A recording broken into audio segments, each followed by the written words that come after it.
إن الحمد لله والصلاة والسلام على رسول الله وعلى آله وأصحابه ومن تبع بهداه أما بعد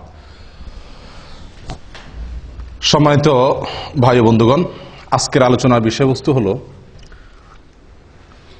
নবজাতক শিশুর বাবা মা এবং অভিভাবকদের করণীয়। একটি শিশু যখন দুনিয়াতে আসে তখন তার অভিভাবক হিসাবে বাবা মা, দাদা দাদি, নানা নানি যারা তার অভিভাবক থাকেন তাদের বেশ কিছু করণীয় আছে। এই করণীয়গুলোর বেশিরভাগ আমাদের সমাজে মানুষ জানেই না, খুব কম মানুষই জেনে থাকার কথা। আমরা আজকের আলোচনা ইনশাআল্লাহ 13টি করণীয়র কথা উল্লেখ করব কোরআন এবং সুন্নাহর আলোকে। এই 13টি করণীয়র আমার মনে হয় যে 10টি করণীয় সম্পর্কে আমাদের সমাজের বেশিরভাগ লোক জানেই না, ধারণাই নেই করবে কি। তো বিষয়টি এজন্য খুবই গুরুত্বপূর্ণ। আবার একটি শিশুর জন্মের পরে এমন কিছু কাজ আমরা করি যেগুলো আসলে কোরআন হাদিস আমাদেরকে করতে বলে নাই, বরং কোরআন হাদিসের দৃষ্টিতে কোনোটি নিষিদ্ধ, সেরকম অনেক কাজ আমরা করি। আবার যেগুলো করা দরকার তার অনেক কাজ আমাদের ছুটে যায়। সবাই আমরা অভিভাবক, কেউ হয়তো সন্তানের বাপ, আর না হলে সন্তানের বাপ হব ইনশাআল্লাহ। আর অনেকে তো বাপ হয়ে এখন দাদা হওয়ার উপক্রম, নানা হওয়ার উপক্রম, ঠিক কিনা? তো সন্তানের অভিভাবকত্ব থেকে আমরা কেউই কি নই, খালি না। সবাই কোনো না কোনো ভাবে কোনো না কোনো শিশুর অভিভাবকত্ব করছি বা করার স্কোপ বা সুযোগ আমাদের আসবে। অতএব একজন অনাগত শিশু এখনো আসে না দুনিয়াতে, আসবে। তার আসার পর আমাদের করণীয়গুলো কি কি, সুন্নাহ ভিত্তিক আমলগুলো কি কি, সেগুলো জানা থাকা খুবই গুরুত্বপূর্ণ। আল্লাহ তাআলা আমাদের সকলকে জানা এবং আমলের তৌফিক দান করেন। প্রিয় ভাইরা, আমরা বিভিন্ন কোরআন এবং হাদিস ঘেটে মোটামুটি 13টি আমল বের করেছি যে একটি শিশুর জন্মের পর এই 13টি করণীয় একজন অভিভাবকের জন্য, একজন বাবার জন্য, একজন দাদার জন্য, একজন নানার জন্য, একজন মায়ের জন্য এই কাজগুলো করা উচিত। তার ভিতরে সর্বপ্রথম যে কাজটি সেটি হলো শয়তান থেকে সুরক্ষিত রাখার জন্য শিশুকে একটি আমল। আমরা সবাই জানি বনি আদমের সবচেয়ে বড় শত্রুকে, সবচেয়ে বড় শত্রু শয়তান, যার সঙ্গে আমাদের শত্রুতা শুরু হয়েছে সেই জান্নাত থেকে বের হওয়ার ঘটনাকে কেন্দ্র করে। তখন থেকে সে ঘোষণা দিয়ে আমাদের সঙ্গে শত্রুতা শুরু করছে। শয়তান ঘোষণা দিয়ে শত্রুতা শুরু করেছে। আল্লাহ সুবহানাহু ওয়া তাআলা কোরআনে বিস্তারিত উল্লেখ করেছে সে আমাদের পথের মোড়ে মোড়ে দাঁড়াবে, আমাদেরকে বিপদগামী করবে, জাহান্নামে নিয়ে ছাড়বে, সে একা যাবে না। এই যে তার চ্যালেঞ্জগুলো যেগুলো কোরআনে উল্লেখিত হয়েছে, সেই চ্যালেঞ্জের কারণে একজন মানুষের সবচেয়ে বড় শত্রু শয়তান, এবং সেই হলো আসল শত্রু, সেই হলো চিরশত্রু। কোনো মানুষের কি হতে পারে না, চিরশত্রু হতে পারে না। মানুষের চিরশত্রু কে হবে? একমাত্র শয়তান। অতএব একজন সচেতন, দায়িত্ববান, সন্তানের হিতাকাঙ্ক্ষী অভিভাবকের প্রথম করণীয় হলো আমার শিশুটি, আমার সন্তানটি, আমার নাতি নাতনি, তারা যেন দুনিয়াতে আসার পরে এই দুনিয়াতে তাদের সবচাইতে বড় শত্রুর শত্রুতা থেকে নিরাপদে থাকতে পারে। এই ব্যবস্থা গ্রহণ করা একজন অভিভাবকের সবচাইতে বড় দায়িত্ব। কথা বুঝে আসছে? তো সেই জন্য নবী সাল্লাল্লাহু আলাইহি ওয়াসাল্লাম আমাদেরকে একটা আমল শিক্ষা দিয়েছেন। এটি হলো সন্তান জন্মের আগে একটা আমল, পরে আরেকটা আমল। এই দুইটাই হলো সুরক্ষার জন্য। আমি বলি টিকা, বিভিন্ন রোগ যাতে না হয় আগে থেকে নিরাপত্তার জন্য টিকা নেওয়ার ব্যবস্থা আছে না? তো এই দুইটা আমলকে আমি বলি টিকার মতো। আগে থেকেই রোগ প্রতিরোধ ব্যবস্থা, শয়তানের আক্রমণ থেকে প্রতিরক্ষার জন্য শিশুর দুটি ব্যবস্থা কোরআন এবং সুন্নাহ আমাদেরকে বাতলে দিয়েছে। একটি শিশু যাতে বড় ধরনের শয়তানের কোনো অ্যাটাক থেকে, আক্রমণ থেকে আল্লাহ তাআলা যেন তাকে হেফাজতে রাখেন, এজন্য আল্লাহর আশ্রয় চেয়ে নেওয়া তার জন্য। একটা হলো সন্তান দুনিয়াতে আসার আগে, আরেকটা হলো সন্তান দুনিয়াতে আসার পরে। দুইটা আমল। সন্তান দুনিয়াতে আসার আগের যে আমলটি, সে আমলটি সম্পর্কে সহিহ বুখারীতে বর্ণিত হয়েছে। আব্দুল্লাহ ইবনে আব্বাস রাদিয়াল্লাহু তাআলা আনহু তিনি বর্ণনা করেছেন যে নবী সাল্লাল্লাহু আলাইহি ওয়াসাল্লাম বলেছেন, লাউ আন্না আহাদাকুম ইযা আতা আহলাহু, তোমাদের কেউ যদি স্ত্রী সহবাসের সময় এই দোয়াটি পড়ে বলে বিসমিল্লাহি আল্লাহুম্মা জান্নিবনাশ শাইতানা ওয়া জান্নিবিশ শাইতানা মা রাযাকতানা। এই দোয়াটি যদি পড়ে তাহলে কি হবে? ফাকুদিয়া বাইনাহুমা ওয়ালাদ, এই মিলনের ফলে যদি কোনো সন্তান আল্লাহ তাআলা তাদেরকে দান করেন তাহলে লাম ইয়াদুররুহু শায়তানুন আবাদা, কখনোই শয়তান ওই শিশুর ক্ষতি করতে পারবে না। শয়তান এর ক্ষতি থেকে ওই শিশুটা সুরক্ষিত হয়ে যাবে যদি বাবা মা এই দোয়াটি পড়ে থাকে। দোয়ার অর্থ কি? আল্লাহুম্মা জান্নিবনাশ শায়তানা, আল্লাহ আমাদেরকে শয়তান থেকে আপনি হেফাজত করেন, নিরাপদে রাখেন। ওয়া জান্নিবিশ শায়তানা মা রাযাকতানা, আর আমাদেরকে যে শিশু, যে সন্তান আপনি দিবেন, রিজিক হিসাবে দান করবেন, সেই শিশু, সেই সন্তানকেও আপনি শয়তানের আক্রমণ থেকে হেফাজত করবেন। এই দোয়া যদি কেউ পড়ে তো আল্লাহ সুবহানাহু ওয়া তাআলা ওই সন্তানকে আজীবন কখনোই শয়তানের বড় কোনো আক্রমণ, বড় ধরনের কোনো ক্ষতি, তাকে মুরতাদ বানায় দেওয়া, অমানুষ করে দেওয়া, একেবারে বিপদগামী করে দেওয়া, এরকম বড় দায় কোনো ক্ষতি তার করবে না ইনশাআল্লাহ। প্রিয় ভাইরা, একটি আমল আমরা পেয়ে গেলাম। সন্তান দুনিয়াতে আসার আগেই বাবা মা যদি এই আমলটি করে তাহলে তার সন্তানের জীবনের বিরাট বড় একটি সুরক্ষা হয়ে গেল, একটা প্রতিরক্ষা ব্যবস্থা হয়ে গেল।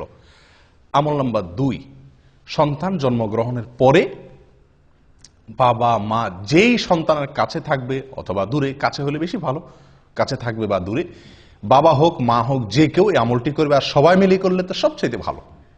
আমলটি হলো, এটাও আল্লাহর আশ্রয় প্রার্থনা। আপনি কোন দিন সন্তান আল্লাহ তাআলা কবুল করছেন, কোন দিন দোয়া পড়ছেন না পড়ছেন খোঁজ খবর নাই, মুজদিস নাই হয়তো, তো আল্লাহ তাআলা দ্বিতীয় ব্যবস্থা রাখছেন। প্রথম টিকা যদি মিস হয়ে যায় তো দ্বিতীয় টিকা আপনি ধরবেন। সেটা হলো সন্তানের জন্মের পরে আপনি আল্লাহর কাছে আশ্রয় চেয়ে নেবেন, ওই একই আশ্রয়, শয়তানের আক্রমণ থেকে। এক্ষেত্রে দুটি বর্ণনা আমরা পাচ্ছি। এক হলো আল্লাহ সুবহানাহু ওয়া তাআলা সূরা আলে ইমরানের ভিতরে ইমরানের স্ত্রীর ঘটনা বর্ণনা করেছেন। ইমরানের স্ত্রীকে ঈসা আলাইহিস সালামের নানি, মারিয়াম এর মা। যখন মারিয়াম তার গর্ভে এসেছিল তখন তিনি আল্লাহর কাছে ফরিয়াদ করেছিলেন। কি ফরিয়াদ? তিনি বলেছেন, ওয়া ইন্নী সাম্মাইতুহা মারিয়াম ওয়া ইন্নী উঈযুহা বিকা ওয়া যুররিয়াতাহা মিনাশ শাইতানির রাজীম। আল্লাহর কাছে দোয়াটা পছন্দ হয়েছে। সন্তান ভূমিষ্ঠ হওয়ার পরে মারিয়ামের মা দোয়া করেছেন। মারিয়ামের মা দোয়া করেছেন, ইমরানের স্ত্রী, সূরা আলে ইমরান যে কোরআনে বর্ণিত হয়েছে না, এই ইমরানের স্ত্রী ঈসা আলাইহিস সালামের নানি, তিনি দোয়া করেছেন, আল্লাহ যে শিশু আপনি দান করছেন আমাকে, এর নাম আমি মারিয়াম রাখলাম, আর একে আমি আপনার কাছে এর জন্য আশ্রয় চাই। আল্লাহ আপনার আশ্রয় আমি প্রার্থনা করি, আমার এই সন্তানের জন্য আপনি আশ্রয় দিয়েন। কোত্থেকে? শয়তানের শয়তানি থেকে, শয়তানের শয়তানি থেকে আমার এই মেয়েকে এবং এই মেয়ের যত বংশধর আছে আসবে তাদের সবাইকে আপনি শয়তানের শয়তানি থেকে কি দিয়েন? আশ্রয় দিয়েন। দোয়াটি কি করছেন? মারিয়ামের মা। আপনারা আলহামদুলিল্লাহ সবাই মোটামুটি মক্কা মদিনা গেছেন, তাই না? আমাদের দেশ থেকেও হাজিরা আসলে, এখান থেকেও হাজিরা গেলে মরিয়ম ফুল কিনে, দেখছেন আপনারা? মরিয়ম ফুল কিনে। কেন মরিয়ম ফুল কিনে? আবার ওই কি মরিয়ম খেজুরও একটা আছে সম্ভবত, না? মরিয়ম খেজুর কিনে, মরিয়ম ফুল কিনে। কেন? ওই যে মারিয়াম আলাইহিস সালাম, তার গর্ভে আল্লাহ সুবহানাহু ওয়া তাআলা কুদরতিভাবে যে সন্তান দিয়েছিলেন ঈসা আলাইহিস সালামকে, তার জন্মটা হয়েছে একমাত্র মানে সরাসরি আল্লাহর কুদরতে, তাই না? এবং তার বর্ণনা আল্লাহ কোরআনে উল্লেখ করেছেন। তিনি গাছের সাথে হেলান দিয়ে বসেছিলেন, খেজুর গাছের সাথে, আল্লাহ বলছেন ধাক্কা দিয়েছেন, খেজুর পড়ছে, তিনি সেখান থেকে খাইছেন, আল্লাহ তাআলা খুব সহজে গর্ভ খালাস করে দিয়েছেন। এখন এই ভালো সন্তান বা যাতে ভালোভাবে দুনিয়াতে আসে সেজন্য মানুষ মরিয়ম ফুল কিনে, সেজন্য মানুষ ওই মরিয়ম খেজুর তালাশ করে। কোত্থেকে সেই মরিয়ম খেজুর? 2000 বছর আগের খেজুর গাছ এখন কোত্থেকে আসবে? কে বা কারা নাম দিছে আর ধুমছে মানুষ কিনতেছে। হ্যাঁ, মরিয়ম খেজুর ওই গর্ভধারণকারী মায়েদেরকে খাওয়ায়, এই বিশ্বাস রেখা যেটা খাওয়াইলে কি হবে? সন্তান সহজে খালাস হবে বা বের হবে। আশ্চর্য কথা, যেই আমল কোরআনে বর্ণিত হয়েছে, মারিয়ামের মায়ের যেই দোয়া আল্লাহ পছন্দ করে কোরআনে যুক্ত করে দিয়েছেন, ওই খেজুর, মারিয়ামের খেজুর সংরক্ষিত থাকা সহজ না। কোথাকার কোন মারিয়াম ফুল, কিন্তু আপনার এই যে আমল, এটি তো কোরআনে সংরক্ষণ করা হয়েছে, এটা তো আর ভুল নয়। মারিয়ামের মা যে দোয়া করেছিলেন গর্ভ থেকে সন্তানকে ভূমিষ্ঠ করার পর, সে আমল আমরা জানিও না, করিও না। ওই যেগুলা আপনার মানে কোথাকার কোন কে বা কারা ছড়াই দিছে, সে মরিয়ম খেজুর কিনে কিনে খাওয়াচ্ছি, মরিয়ম ফুল আমরা কিনতেছি। আল্লাহ তাআলা আমাদেরকে হেদায়েত দান করেন। প্রিয় ভাইয়েরা, শিশুর জন্মের পরে একজন অভিভাবকের দ্বিতীয় করণীয় হলো, প্রথম করণীয় আশ্রয় চাইয়ে দোয়া করা, সহবাসের দোয়া পড়া সব সময়। আর দ্বিতীয় করণীয় হলো সন্তান দুনিয়াতে আসার পরে প্রথমেই তাকে আল্লাহর কাছে কি করে দেওয়া, সমর্পণ করে দেওয়া, সুপর্দ করে দেওয়া, যে আল্লাহ এই যে আসলো, এই যে আপনার বান্দা দুনিয়াতে আসছে, কঠিন চ্যালেঞ্জ তার সামনে, কঠিন চ্যালেঞ্জ। যে পৃথিবী, বিশেষ করে আজকে যে সমাজ ব্যবস্থা, যে পরিবেশ, এই সবগুলোকে ডিঙ্গিয়ে জান্নাতে যাওয়া খুব সহজ কাজ নয় আল্লাহ, বড় কঠিন। চতুর্দিকে কাঁটা আর কাঁটা, হারামের কাঁটা, শিরকের কাঁটা, নাফরমানের কাঁটা, বেদাতের কাঁটা, ফাসিকি কাজের কাঁটা বোঝায় চতুর্দিকে। আল্লাহ, এই শিশুকে আপনি যদি আশ্রয় না দেন, শয়তানের শয়তানি থেকে সে বাঁচতে পারবে না।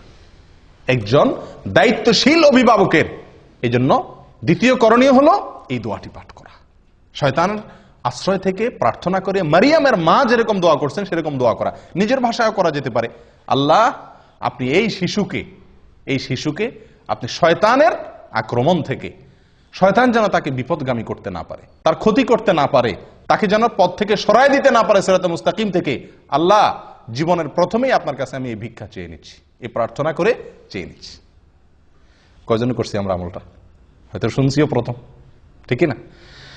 আচ্ছা, এইগুলো তো মারিয়ামের মায়ের আমল। কোরআনে আল্লাহ যেটা উল্লেখ করেছেন, তিনি দোয়া করেছেন আল্লাহর কাছে যে আল্লাহ আমি এই শিশুকে আপনার কাছে এবং তার যত বংশধর আসবে তাদের সবাই যেহেতু আমাদেরই বংশধর হবে, তো তাদের সবাইকে আপনি শয়তানের আক্রমণ থেকে হেফাজত করিয়েন। আল্লাহ সুবহানাহু ওয়া তাআলা রক্ষা করছেন। আল্লাহ তাআলা কি করছেন? রক্ষা করছেন। সুবহানাল্লাহ। মারিয়ামের সন্তান ঈসা, এদেরকে আল্লাহ তাআলা কি করছেন?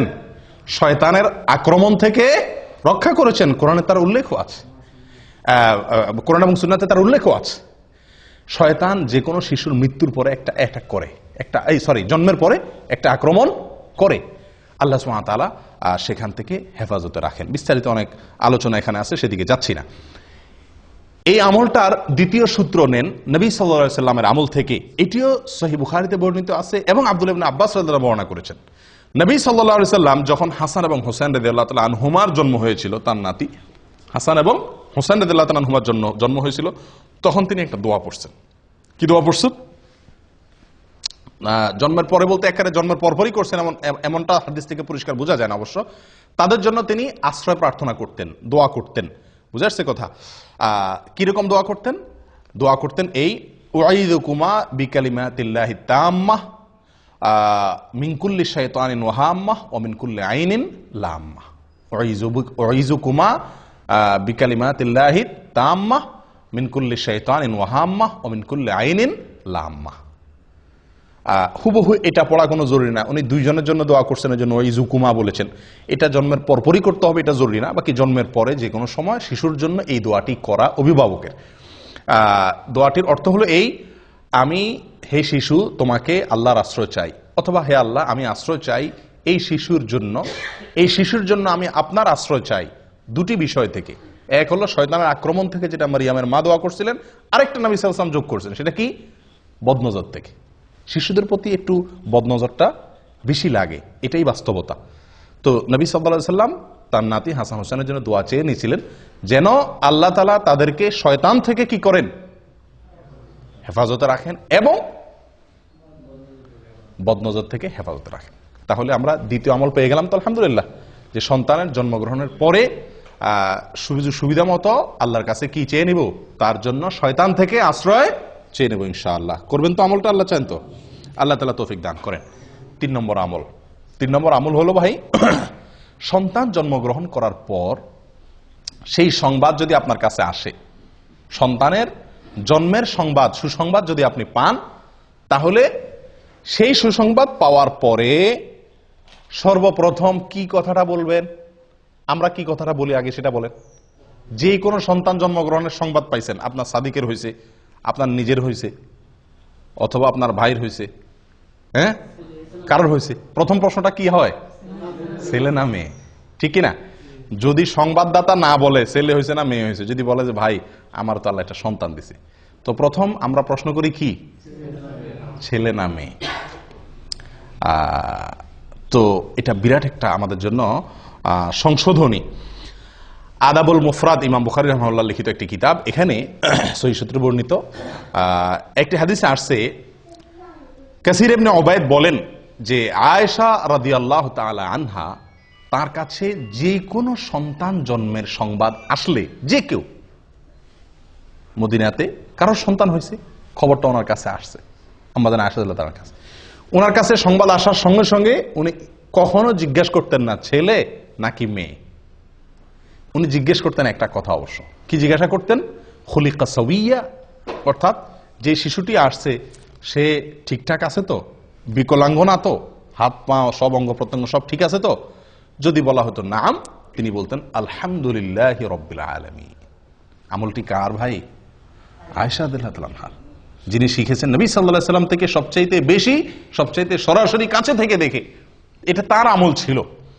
তো এখান থেকে কি বুঝলাম? যে কোনো শিশুর সংবাদ পাওয়ার পর প্রথম করণীয়, অভিভাবক অনভিভাবক, অভিভাবক না সকলের জন্য এটা, যে আমরা প্রথম আমল করব কি, আলহামদুলিল্লাহ রাব্বিল আলামিন বলবো, আল্লাহ শুকরিয়া আদায় করব। আফসোসের বিষয়, আমরা ওই যে প্রথম প্রশ্ন হয়, হাদিসে বর্ণনাকারী উল্লেখ করে দিচ্ছেন কাসির ইবনে উবাইদ যে আয়েশা রাদিয়াল্লাহু তাআলা আনহা কখনো জিজ্ঞেস করতেন না আগে ছেলে নাকি মেয়ে। কারণ সন্তান ছেলে নাকি মেয়ে এটা মুখ্য না, মুখ্য হলো সন্তান সুস্থ স্বাভাবিক কিনা, এবং এরপরে সবচেয়ে বড় কামনা হবে একজন বাবার, একজন মায়ের, একজন অভিভাবকের যেন সন্তান সুসন্তান হয়, নেক সন্তান হয়, ছেলে হোক কিংবা মেয়ে হোক, এটা কোনো বড় প্রশ্ন নয়, বড় চাহিদা নয়, বড় বিষয় না, ঠিক কি ঠিক না? আল্লাহ সুবহানাহু ওয়া তাআলা নবীদের সন্তান চাওয়ার দোয়া আল্লাহ তাআলা কোরআনে উল্লেখ করে দিয়েছে আমাদেরকে শেখানোর জন্য। নবীরা কিভাবে সন্তান চাইতেন, আম্বিয়া আলাইহিমুস সালাতু ওয়াস সালাম কিভাবে আল্লাহর কাছে সন্তান চাইতেন, সেই ভাষাগুলো আল্লাহ সুবহানাহু ওয়া তাআলা কোরআনে উল্লেখ করে দিয়েছেন। তার একটি হলো রব্বি হাবলি মিনাস সালিহিন, রব্বি হাবলি মিনাস সালিহিন, মানে কি? আল্লাহ আমাকে নেক সন্তান দান করেন, নেক সন্তান দান করেন, ভালো সন্তান দান করেন। আল্লাহর কাছে ছেলে অথবা মেয়ে এটা না চেয়ে আল্লাহর কাছে চাওয়া উচিত কি? সুসন্তান, সুসন্তান। সন্তান যদি নেক হয়, সে ছেলে হইলেও আমার উপকারে আসবে, মেয়ে হইলেও উপকারে আসবে। আর আল্লাহ না করুন সন্তান যদি সৎ না হয়, তাহলে সে ছেলে হোক আর মেয়ে হোক, সে আমার দুনিয়াও ডুবাবে, আখেরাতেও আমাকে ডুবাবে। আফসোসের বিষয়, এটা আজকে একটা চরম বাস্তবতা আজকের পৃথিবীতে, সেটা হলো যে মেয়ে হলে আমরা অনেকেরই মুখ কালো হয়ে যায়, ঠিক কি না? আল্লাহ সুবহানাহু ওয়া তাআলা কোরআনে কারীমে বলেন, ওয়া ইযা বুশশিরা আহাদুহুম বিল উনসা যাল্লা ওয়াজহুহু মুসওয়াদ্দান ওয়া হুয়া কাযীব। জাহিলি যুগের, আইয়ামে জাহিলিয়াতের যুগে, ইসলাম পূর্ব যুগের মানুষের স্বভাব আল্লাহ তাআলা বর্ণনা করতে গিয়ে বলেন যে তাদের কাউকে যদি বলা হয় ভাই আপনার ছেলে হয়েছে বা তোমার ছেলে হয়েছে, তখন তাদের মুখটা কি হয়ে যায়? কালো হয়ে যায়, কালো হয়ে যায়। যদি জিজ্ঞাসা করে ভাই কি হয়েছে, মেয়ে হলে বলে কি? মেয়ে হয়েছে, মেয়ে। মানে ভাবটা এমন থাকে যে উনি খুশি না। আর ছেলে হলে মাশাআল্লাহ পুরো গালে হাসি দিয়া বলে হ্যাঁ আপনাদের ভাতিজা হয়েছে, আলহামদুলিল্লাহ। ঠিক না ঠিক? এগুলো মূর্খতা ছাড়া আর কিছু না ভাই, মূর্খতা। একটা মানুষের শুধু মেয়ে হচ্ছে, তার একটা ছেলে হচ্ছে না, অথবা একজনের শুধু ছেলে হচ্ছে, একজনটা মেয়ে হচ্ছে না, ছেলে বা মেয়ের চাহিদা তার ভিতরে থাকা, এটা দোষের কিছু না। কিন্তু সন্তান হিসাবে ছেলে হলে খুশি হওয়া, মেয়ে হলে বেজার হওয়া, এগুলা বোকামি ছাড়া কিচ্ছু না। আমরা অনেকেই মনে করি যে আমাদের যদি ছেলে না থাকে তাহলে বংশে চেরাগ দিবে কে, বংশের বাতি কে জ্বালাবে, এটা একটা মানে বড় প্রশ্ন থাকে না। আপনি মরে কবরে যায় শুটকি হবেন, সেখানে গিয়ে আপনার কি জান্নাত হবে না জাহান্নাম হবে সেই টেনশনে আপনি শেষ হবেন, তখন দুনিয়াতে আপনার বংশে চেরাক জ্বললো না, হারিকেন জ্বললো না, হেজাক লাইট জ্বললো না, মোমবাতি জ্বললো, এটা আপনার কোনো দরকার আছে? কি বলেন? এটা বোকামি ছাড়া আর কি, এটা নির্বুদ্ধিতা ছাড়া কিছুই না প্রিয় বন্ধুগণ। এই জন্য সন্তান সুসন্তান যেন হয় সেটা বরং আল্লাহর কাছে দোয়া করা। মেয়ে হলে এটাকে ভালো সঠিক তারবিয়ত লালন পালন করে সুপাত্রস্থ করতে পারলে, এটাকে ভালোভাবে লালন পালন করতে পারলে, ইনসাফ করতে পারলে, আদর ভালোবাসা দিয়ে, জান্নাতের ওয়াদা আছে। 2টা মেয়ে পারলে, 3টা মেয়ে পারলে, ছেলে 10টা ছেলে পারলেও কোন জান্নাতের ওয়াদা কোন হাদিসে নাই। নবী সাল্লাল্লাহু আলাইহি সাল্লাম, আমাদের নবী সাল্লাল্লাহু আলাইহি সাল্লামের 4টা মেয়েকে আল্লাহ তাআলা জীবিত রাখছেন। ছেলে দিছেন যেগুলা সব ছোটবেলায় শেষ নিয়ে গেছেন, বাঁচায় রাখছেন শুধু মেয়েগুলাকে। উনি নিজে মেয়েদের বাপ। এত যাদের কি হয় না, ছেলে হয় না বা ছেলে নাই, শুধু মেয়ে, আপনারা এটা ভাইবা খুশি হন যে নবী সাল্লাল্লাহু আলাইহি সাল্লাম মেয়েদের বাপ ছিল, আপনিও কি মেয়েদের বাপ। কোন কোন সালাফ বলেছেন আল আম্বিয়াউ আবুল বানাত, বেশিরভাগ নবীদেরকে আল্লাহ তাআলা ছেলের চাইতে মেয়ে বেশি দিয়েছেন। আর অভিজ্ঞতাও বলে এই যুগে ছেলেদের চাইতে মেয়েরা বাবা মারে কষ্ট কম দেয়।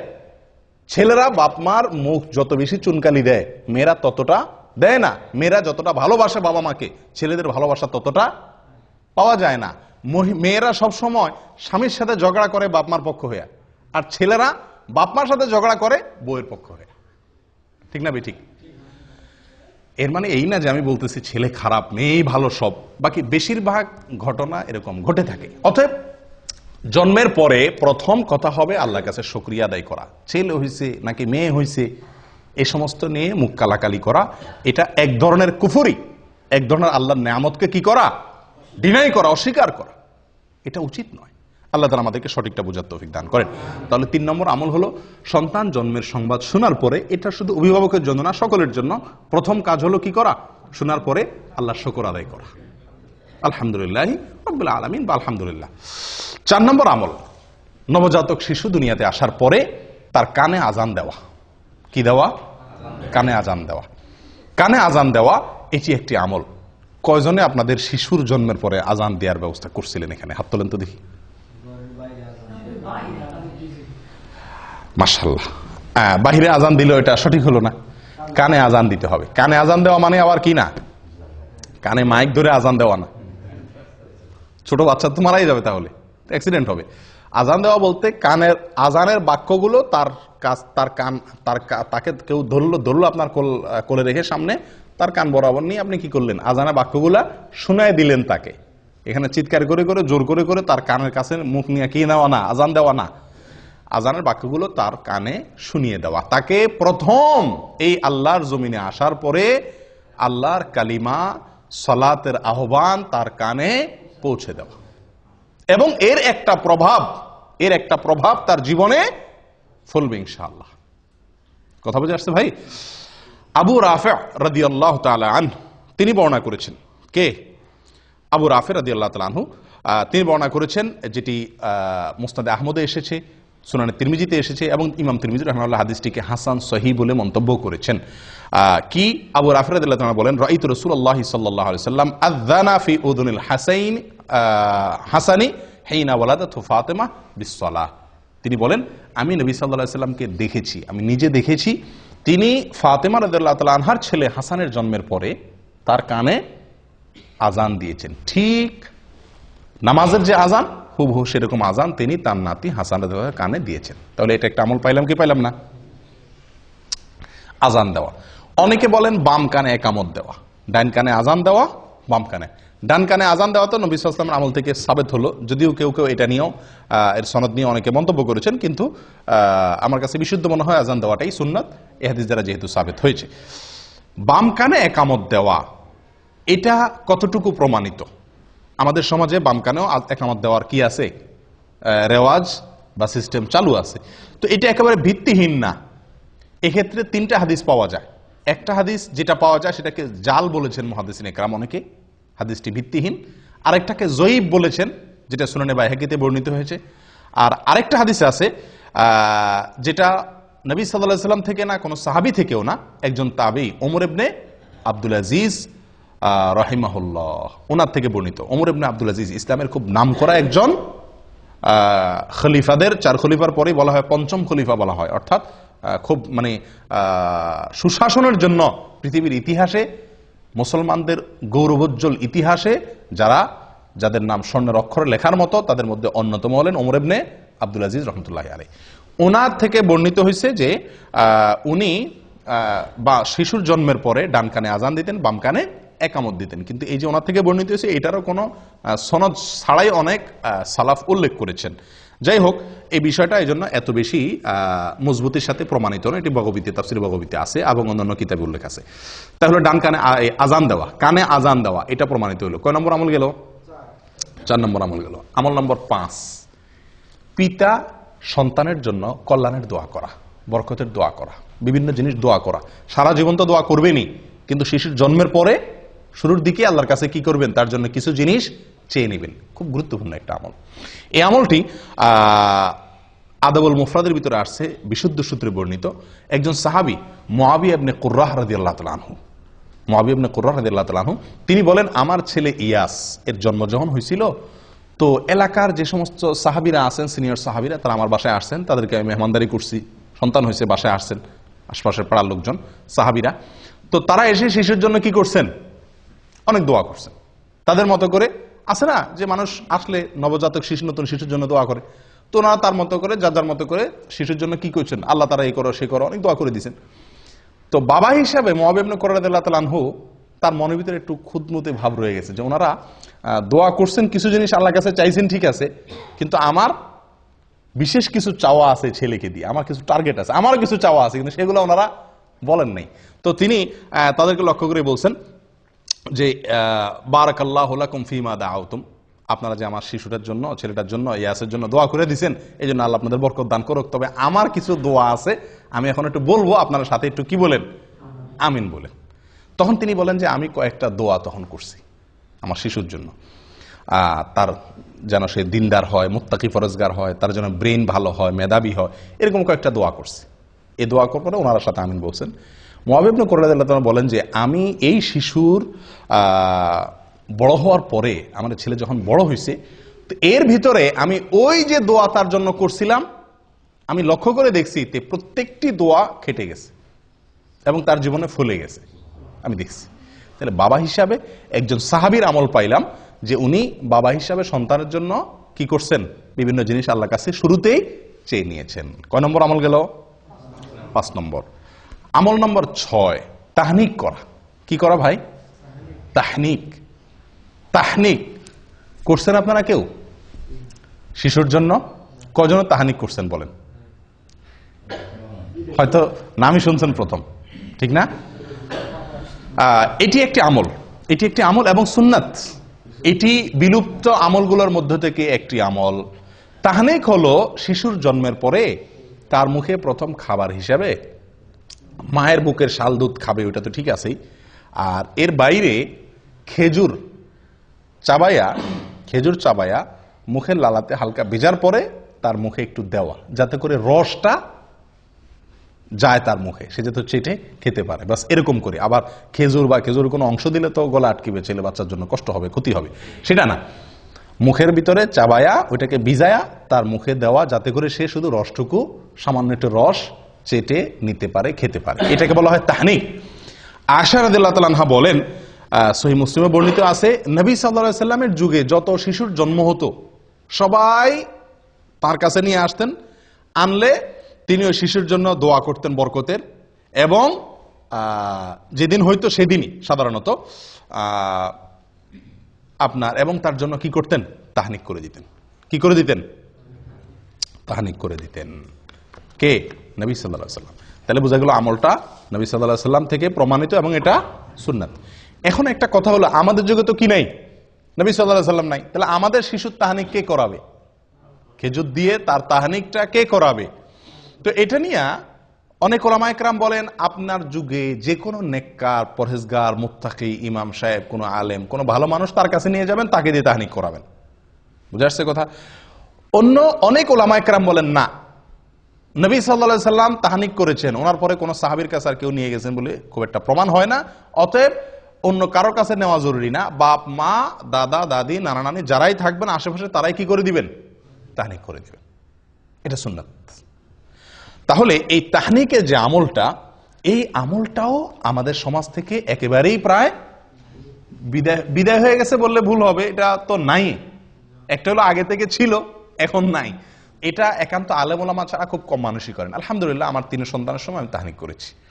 তো তাহনিকের আমলটি আমাদের অনেকের জানা নাই। এর ভিতরে অনেক কল্যাণ, তার স্বাস্থ্যগত দিক থেকে এবং অনেক দিক থেকে কল্যাণ নিহিত আছে। সবচেয়ে বড় কল্যাণ হলো নবী সাল্লাল্লাহু আলাইহি সাল্লামের যুগে সাহাবীরা আমলটা করছেন, নবী সাল্লাল্লাহু আলাইহি সাল্লাম আমলটা করছেন, আমরাও সেটা করব, সুন্নতের আমল। মনে থাকবে তো ইনশাআল্লাহ। 7 নম্বর আমল, সন্তানের জন্য একটা সুন্দর নাম চয়েস করা। এই পর্যন্ত যেগুলো বলছি 6টা আমল, এগুলো সবগুলো হলো সন্তান জন্মের পর 7 দিনের আগের কাজ, এগুলা শুরুর দিকের কাজ এগুলা। আর এখন থেকে নিয়ে শেষ পর্যন্ত যে আমলগুলো বলবো, এই আমলগুলো হলো সন্তান জন্মের পরে 7 নম্বর দিনের আমল। এই 7 নম্বর দিনের আমলের ভিতরে 1 নম্বর আমল এবং সিরিয়ালে 7 নম্বর আমল হলো সুন্দর একটা নাম রাখা। কি রাখা ভাই? সুন্দর একটা নাম রাখা। এবং এই সম্পর্কে আবু মুসা আশআরী রাদিয়াল্লাহু তাআলা আনহুর এক হাদিসে বর্ণিত হয়েছে। তিনি বলেন, উলিদ আলী গুলাম, আমার একটা শিশু হয়েছিল, একবার ছেলে হয়েছিল। তো ফাআতাইতু বিহিন নবী সাল্লাল্লাহু আলাইহি ওয়াসাল্লাম, আমি নবী সাল্লাল্লাহু আলাইহি ওয়াসাল্লামের কাছে তাকে নিয়ে আসছি। ফাসাম্মাহু ইব্রাহিম, তিনি তাকে তখন ইব্রাহিম নাম রাখলেন। ফাহান্নাকাহু বিতামারিহি তামারাতিন, এবং একটা খেজুর দিয়ে তিনি তার তাহনিক করাই দিলেন এবং তাকে বরকতের দোয়া করলেন। এরপরে শিশুটা আমার হাতে দিয়ে দিলেন। 3টা আমল করলেন। এই হাদিস থেকে প্রমাণ হলো, বুখারীর হাদিস। তাহলে নাম রাখলেন নবী সাল্লাল্লাহু আলাইহি ওয়াসাল্লাম। শিশুর নাম রাখতে হয়, এটা বাবা মা বা অভিভাবকদের কর্তব্য। এবং এই নাম রাখাটা আপনার জন্মের দিন হতে পারে, 3 নম্বর দিনও হতে পারে, তবে কোন কোন বর্ণনাতে 7 নম্বর দিনের কথাও আসছে। এটা কোনো বাধ্যবাধকতা না যে এই দিনই রাখতে হবে, তবে 7 নম্বর দিনের ভেতরে নামটা রেখে ফেলা উচিত। অনেক সময় আমরা অনেক দেরি করে ফেলি, 7 নম্বর দিনের ভিতরে রেখে যাওয়া উচিত। নাম, সবচেয়ে উত্তম নাম, সবচেয়ে শ্রেষ্ঠ এবং বেস্ট নাম কোনটা? আব্দুল্লাহ এবং আব্দুর রহমান। সবচেয়ে সুন্দর এবং সবচেয়ে উত্তম নাম হলো আব্দুল্লাহ এবং আব্দুর রহমান। এর উপরে কোনো নাম নাই। দ্বিতীয় শ্রেণীর নাম কোনটা? প্রথম শ্রেণীর নাম হলো আব্দুল্লাহ এবং আব্দুর রহমান। দ্বিতীয় শ্রেণীর নাম কি? দ্বিতীয় শ্রেণীর নাম হলো আল্লাহর যে 99টি নাম আছে, আল্লাহর 99 নামের শুরুতে আব্দুন যোগ করলে যে নামগুলো হবে। কি যোগ করলে? আব্দুন যোগ করলে যে নামগুলো হবে। যেমন আব্দুল খালেক, আব্দুল মালিক, আব্দুল গফফার, আব্দুল সত্তার, আব্দুল গফুর, আব্দুর রহিম, আব্দুল ওদুদ, যত আল্লাহর 99 নাম দিয়ে যে নাম আছে, আমরা নাম খুঁজে পাই না। শিশু হলে নাম নিয়ে যে কি এক অস্থির হয়ে যায় মানুষ। হুজুর একটা নাম দেন, ভাই একটা নাম দেন, নাম ঠিক করতে পারে না। আল্লাহর 99 নাম, এটা শুরুতে আব্দুল লাগাইলে ছেলেদের নাম হয়ে যায়, আমাতুন লাগাইলে মেয়েদের নাম হয়ে যায়। আমাতুন মানে বান্দি, মেয়ে গোলাম, আর আব্দুল মানে পুরুষ, ছেলে গোলাম, আল্লাহর বান্দা, আল্লাহর মেয়ে বান্দা। তাহলে 99টা নাম তো আপনার হাতের কাছেই আছে। এবং এর ভিতরে বহু নাম আছে যেগুলো আমাদের সমাজে খুব একটা শোনাই যায় না। আমরা নাম রাখার ক্ষেত্রে বেশ কিছু জটিলতা আমাদের দেখা দেয়। এর ভিতরে একটা হলো আনকমন নাম খুঁজি। আব্দুল্লাহ নাম রাখতে বলে যে আব্দুল্লাহ, আব্দুল্লাহ এ তো আমার ভাইয়ের খালাতো শালির জেডাতো ভাইয়ের ছেলের নাম, কোনো মানে আছে? আমার বোনের ছেলের নাম। তো সমস্যা কি? আপনার বোনের ছেলের নাম হয়েছে। আপনারা দেখেন এদেশের একটা কালচার আছে, বাপের নামও আব্দুল্লাহ, ছেলের নামও আব্দুল্লাহ, দাদার নামও আব্দুল্লাহ, নাতির নামও আব্দুল্লাহ। কই, তাদের তো কোনো সমস্যা হয় না। আমরা বলি ডাকলে তো সমস্যা, আব্দুল্লাহ বলে 2 জন দৌড় দিবে। এই সমস্যাটা জীবনে কয়বার হবে? এই সমস্যাটা জীবনে কয়বার হবে? এগুলা সঠিক না। আসলে আমরা আনকমন নাম খুঁজতে গিয়ে এমন এক আনকমন নামের পিছনে পড়ে যাই যেটা আমাদেরকে সুন্দর নাম থেকে দূরে সরাই দেয়। এই জন্য আপনি আজকে আব্দুল্লাহ, আব্দুর রহমান বা এই সমস্ত সুন্দর সুন্দর ভালো ভালো নাম খুব বেশি এটা রাখার কালচার আস্তে আস্তে উঠে যাচ্ছে। মানুষ লালটু, বল্টু, টল্টু এই সমস্ত নাম রাখে। আল্লাহ হেফাজত করেন। সুন্দর একটা নাম রাখা, এটা সন্তান, নবজাতক সন্তান ভূমিষ্ঠ হওয়ার পরে বাবা মায়ের বা অভিভাবকদের করণীয়র ভিতরে অন্যতম প্রধান একটি করণীয়। মনে থাকবে তো ইনশাআল্লাহ। আমাদের দেশের নামের ভিতরে আরো অনেকগুলো সমস্যা আছে। তার ভিতরে একটা হলো যে একজনের 3টা-4টা করে নাম থাকে। একজনের কয়টা করে নাম থাকে? 3টা-4টা করে নাম থাকে। এবং সবগুলো আলাদা আলাদা নাম। সব নামগুলো কি? আলাদা আলাদা নাম। আমি কি বুঝাতে পারছি? যেমন ওমর ফারুক। আচ্ছা, এটা আরেক সমস্যা, সেখানে আমি আসতেছি। তার আগে একটু বলে নিই যে একজনের 3-4টা নাম লাগে। যেমন মোহাম্মদ আলী, মোহাম্মদ আলী, 2টা নাম কিন্তু এখানে। একটা নবীর নাম, নবী সাল্লাল্লাহু আলাইহি সাল্লামের নাম, আর একটা হলো নবী সাল্লাল্লাহু আলাইহি সাল্লামের চাচাতো ভাইয়ের নাম, জামাইয়ের নাম, ঠিক কি না? 2 জনের নাম একজনে দখল করছে, ঠিক কি না? এভাবে আমাদের দেশে যত নাম পাবেন বেশিরভাগ নামগুলো একজনের 3টা-4টা নাম। এটা একটা ভুল কালচার। এটাতে কোনো মানে কোরআন হাদিস অশুদ্ধ হয়ে যাবে, আলোকে অশুদ্ধ হয়ে যাবে, বা এটা কারণে আপনার কোনো গুনাহ হয়ে যাবে এরকম না, কিন্তু এটা মানে সঠিক না। নাম থাকবে কি একটা, নাম থাকবে একটা, সেটা যেটাই হোক। হ্যাঁ, তার সাথে বাবার নাম যুক্ত হতে পারে, তাহলে 2টা হলেও সমস্যা নেই। দাদার নাম যুক্ত হয়ে 3টা হলেও কি নাই, দোষের কিছু নেই। কিন্তু আপনার একারই নাম কি 3টা। এখন তার নাম হলো মোহাম্মদ আলী, তার বাবার নাম হলো আব্দুল গফুর, তাহলে মোহাম্মদ আলী, আব্দুল গফুর, দাদার নাম আরেকটা লোগান, তাহলে 4টা-5টা নাম হয়ে গেল। 3 জনের মিলায় 4-5টা নাম। আর ভাগ্য ভালো এর বাপের নাম আব্দুল গফুর, এর বাপের নাম যদি হইতো কি শরবত আলী, তাহলে তার মধ্যে তো আরো 2টা নাম হইতো, ঠিকই না? তো এগুলো মানে এক ধরনের ভুল। নাম যে কোনো একটা নাম রাখা উচিত। এক্ষেত্রে একটা কালচার আমাদের সমাজে যেভাবেই হোক ঢুকে গেছে শিয়াদের প্রভাবের কারণে। এককালে হয়তো আমাদের দেশের নামগুলো রাখার ক্ষেত্রে শিয়াদের একটা ভূমিকা ছিল, তাদের কাছ থেকে হয়তো দিন শিখছে, আফগান থেকে বা মোগল আমলে শিয়াদের একটা প্রভাব ছিল। আমাদের দেশে বেশিরভাগ নামের সঙ্গে আপনার নামের শেষে আপনারা দেখবেন হয় আলী, নয় হাসান, নয় হোসেন। খেয়াল করছেন আপনারা? এখানে যদি এখন যাচাই করি আমরা, তো আমার মনে হয় শতকরা 30 জন মানুষের নামের শেষে হয় হাসান আছে, নয় হোসেন আছে, আর না হয় আলী আছে, ঠিকই না? ভাই হাসান হোসেন আলী থাকাতে তো সমস্যা নাই। সমস্যা যেখানে সেটা হলো অন্য কোন সাহাবীর নাম তো আর রাখেন না, শুধু এই 3 জনের নাম রাখেন কেন? এটা তো শিয়াদের চিন্তা। শিয়ারা এই 3 জনকে শুধু মুসলমান মনে করে, অন্য সব কাফের সাহাবীদেরকে কি মনে করে? কাফের মনে করে। নাউজুবিল্লাহ। তো আপনি শুধু 3 জনেরটাকে রাখবেন আর কারোরটা রাখবেন না, এটা তো বোঝা যায় যে তাদের যে শত্রুতার কালচার শিয়াদের, সেটা আপনার ভেতরে আছে, আল্লাহ মাফ করে। এটা একটা ভুল।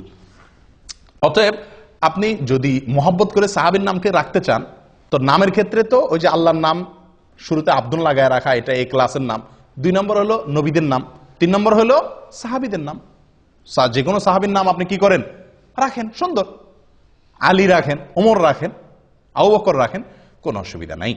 তো এক্ষেত্রে যে কোনো একটা নাম আমরা রাখি, কিন্তু ওই যে সাথে আরো 2-3টা লেজুর যুক্ত করে দিই, এবং শেষে আলী, হাসান, হোসাইন মনে রাখ, কামরুল হাসান, দেলোয়ার হোসাইন, হ্যাঁ, তারপরে শরবত আলী, আব্দুল আলী। আর অর্থের দিক থেকে অনেক সমস্যাও আছে, অনেক নামের মধ্যে অর্থের দিক থেকে কি আছে, সমস্যাও আছে। যেমন রহমত আলী, রহমত আলী মানে কি? আলীর রহমত, আলীর করুণা।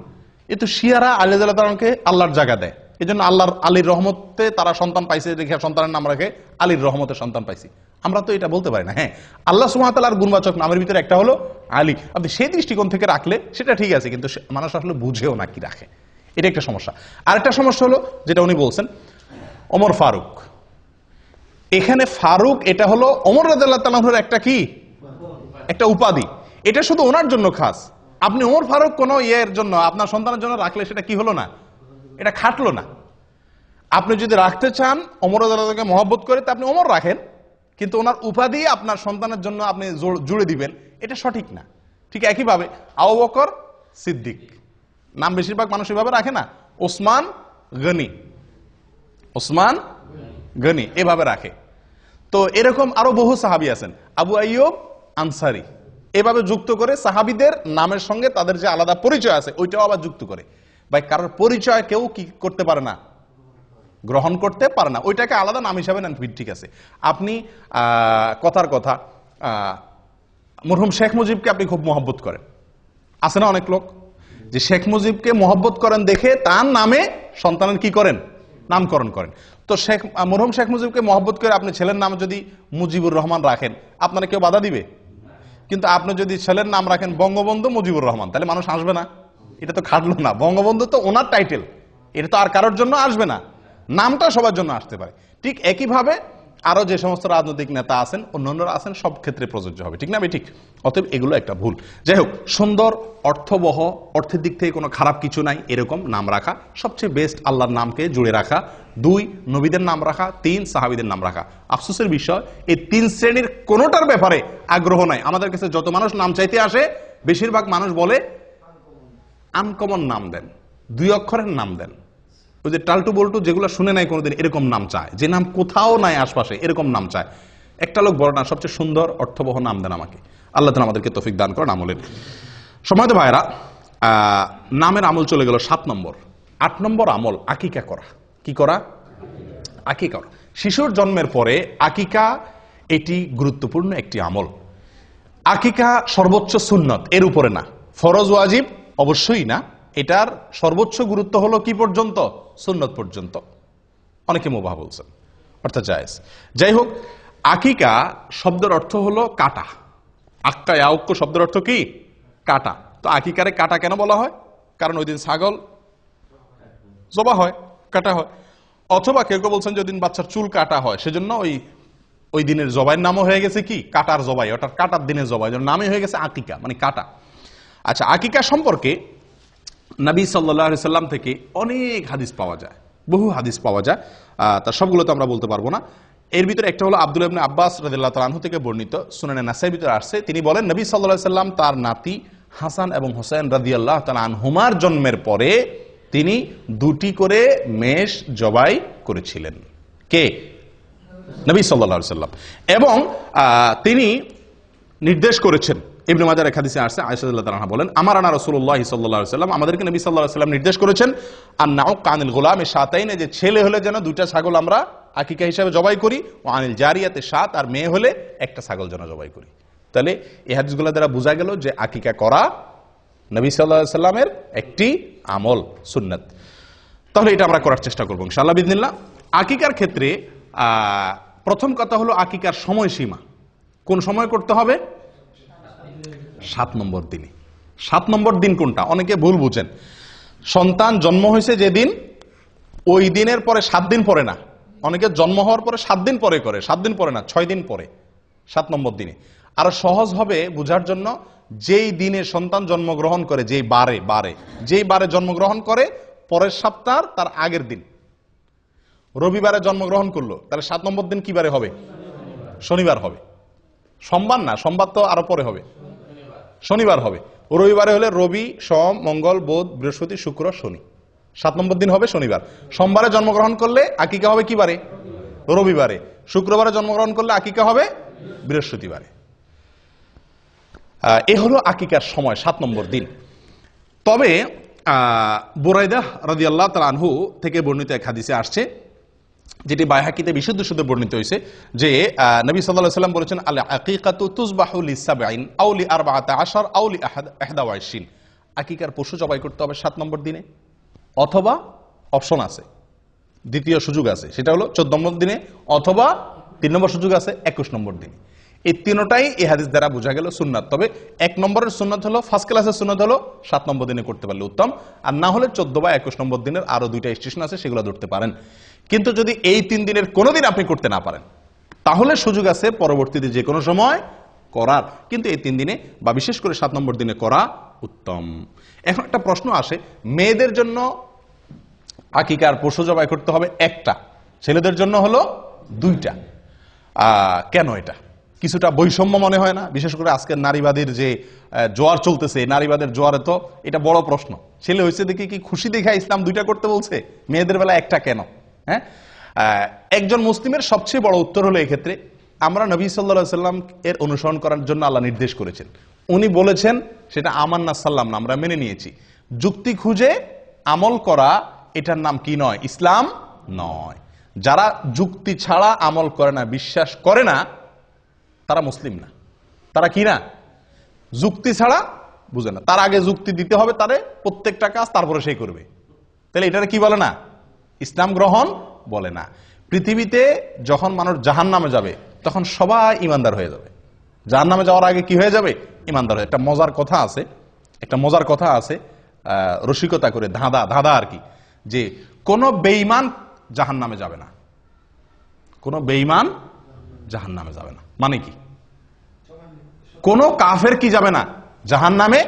একটি কাফেরও জাহান্নামে যাবে না। মানে কি? কাফের জাহান্নামে যাবে না মানে?